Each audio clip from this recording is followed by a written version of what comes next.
છે પહેલગામ અટેકને લઈને સૌથી મોટા સમાચાર।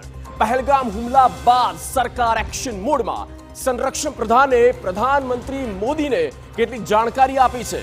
સેનાની ત્રણેય પાંખ મજબૂત છે, રાજનાથસિંહનું કહેવું છે, અને કોઈ પણ સ્થિતિ આવશે સેના સંપૂર્ણ તૈયાર છે। સેના કોઈ પણ એક્શન લેવા માટે પણ રાજનાથસિંહે કહ્યું કે અમે તૈયાર છે, અમારી ત્રણેય પાંખ તૈયાર થઈ ચૂકી છે અને ત્રણેય સેનાનો જોશ હાઈ છે તેવું રાજનાથસિંહનું સ્ટેટમેન્ટ।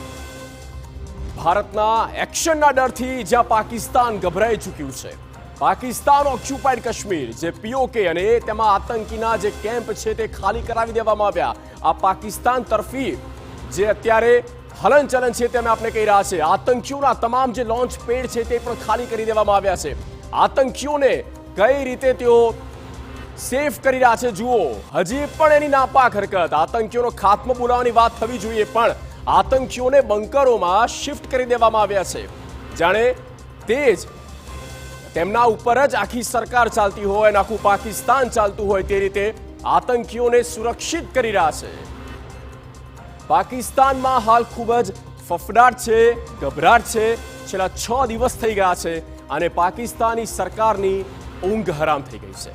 ભારતના સંભવિત હુમલાના ડરથી સમગ્ર પાકિસ્તાન